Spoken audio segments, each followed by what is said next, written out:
Hey guys, Coach Tommy from the Southington YMCA Sports Performance Center. Today we're going to go over some of the things that have kind of changed in the health and fitness industry over the past couple years. And one of them is this kinesiology model that we were all taught as like our muscles are kind of like this lever system that, my bicep will shorten and it'll bring up my forearm, and it basically acts as a lever in the sense that that's how mechanical load is transferred. And what we're really starting to find is that's probably not the case as to how things actually work.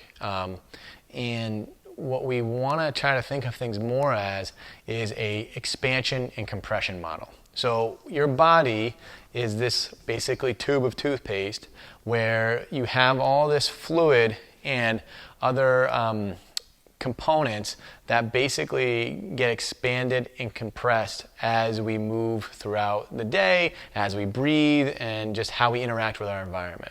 And what that looks like is as I take like a step, right, I have some type of compressive force that is shifting fluid up, and then I can unload it and I can shift to the other side. So what that would look like is as I squeeze one side, the other side fills up. Right? And then in order for me to go back to the other side, I have to squeeze this side, and then the other side fills up. Right? And that's pretty much what's happening over and over and again throughout the day. So how does this really affect what we do throughout the day? Well, if, let's say, I can't expand on one side, so if I want to shift my weight all the way to the right, but this is too compressed for it to actually expand, I maybe squeeze on my left, and now there's no space for that fluid, or in this case, the toothpaste, to go. So that's where all of a sudden you might see a loss of range of motion, or I might feel some discomfort in a joint or something because all of a sudden there's too much compressive force on one space that won't allow these things to shift back and forth.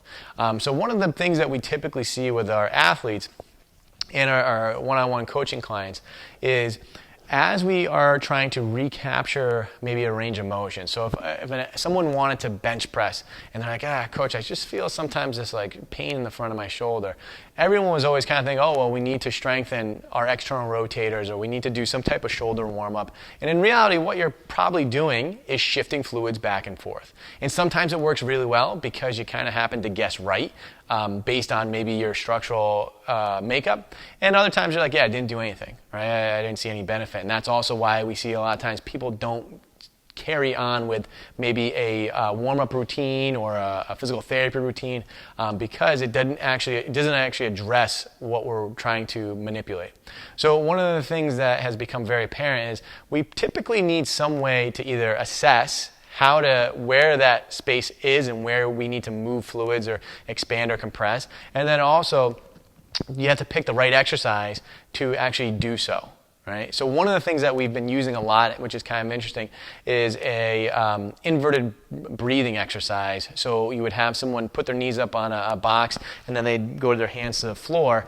And what we're doing is by flipping them upside down, where if naturally, as I breathe in, air fills up from the bottom and then works its way up. If I flip them this way, so if my upper torso is very compressed in this upper back and maybe anterior chest, what I can do is I can start to fill air from here first. So instead of having this very kind of compressed space, I can actually fill that up first by flipping myself upside down and breathing that way.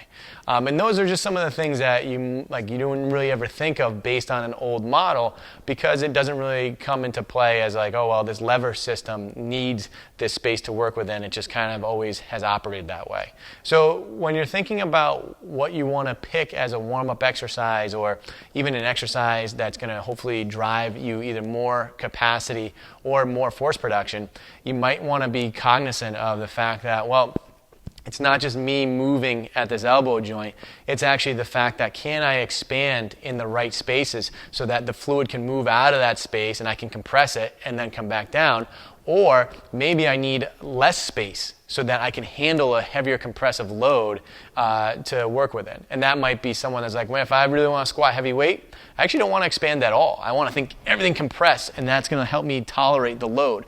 Whereas if I'm thinking, oh, I want to be a little bit more limber and mobile, I need the ability to expand and actually create space for these joints and things to go through their excursions. So it's kind of a different concept. If you can start to conceptualize it, it helps us really think about why breathing is so important. And also just being able to shift fluids around in this cavity become very, very important as to like, how it manipulates the rest of your physical capacity and also your ability to move throughout space. If you have any questions, please feel free to reach out.